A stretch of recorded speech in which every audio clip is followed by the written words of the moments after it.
Hey guys, if your internet keeps disconnecting on your Windows computer, then keep watching, as in this video I'm going to show you all the steps you need to take to fix this issue. So first thing you need to do is come to the start menu and search for settings. Tap on the settings icon and head over to network and internet on the left here, then come all the way down to advanced network settings, scroll all the way down and you need to select this option network reset and press reset now. This is going to go ahead and reset all of your network preferences, so just go ahead and press yes to this message here. The next thing you can do is come back to the start menu and search for control panel. Tap on the control panel icon, then make sure this view by is set to category, and you need to come into network and internet, inside of network and sharing center, and change adapter settings on the left here. Then locate the network that you're currently using. I'm using this Wi-Fi here, and right click on it and come into properties, and you should see something called Internet Protocol version 4 TCP. Select that from the list and select properties. Then we need to change where it says at the bottom here, obtain DNS server address automatically. We're going to choose use the following DNS server addresses,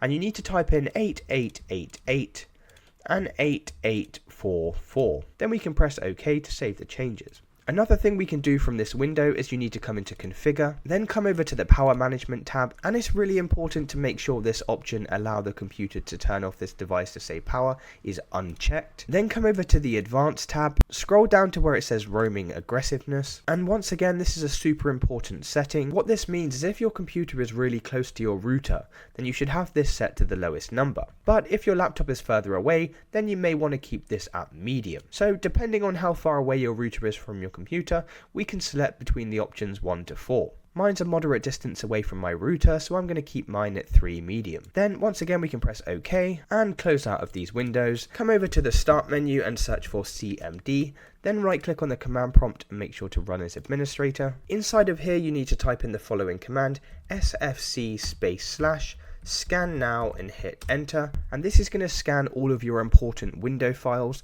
to make sure there's nothing corrupt or missing. Just wait for this verification process to get to 100% and it's going to repair anything that it finds. Once you've finished inside of here, we can then come back to the start menu, type in services and head over to the services tab. Scroll all the way down to the bottom and look for a service called WLAN. As you can see at the bottom here, WLAN auto config. We need to double click on this, make sure the startup type is set to automatic, and also make sure the service status is set to running. You can just press start here if it's not already running, and then press OK. Next thing we can do is come back to that start menu, search for device manager, and tap on the device manager icon. We're now going to update our network drivers by expanding the network adapters box here and finding your Wi-Fi adapter. It should be called something like Intel Wi-Fi, or it will at least have Wi-Fi in the name, and then right click on this and select update driver, and we can search automatically for drivers. If it does give you this message saying that you're already using the latest driver, we can go one step further by typing in our network adapter name into Google. Just copy and paste this exact name here, Intel Wi-Fi 6AX200 or whatever the name of your Wi-Fi adapter is, followed by the text latest driver, and then what you can do is you can update this manually by selecting update driver and browsing your computer for the updated driver file. Of course you'll need to download this from the official website first. Then the last and final thing we can do, guys, is head over to your Wi-Fi in the bottom right in the taskbar here, expand the list of Wi-Fi networks, and then make sure any Wi-Fi that you're not currently using is unchecked next to the box connect automatically. The only one we should be connected to automatically is the one that we're using, and hopefully by following all of these steps that's now fixed any issues you're having with your internet randomly disconnecting on your computer. If this video did help you, please drop a like and subscribe. Until next time.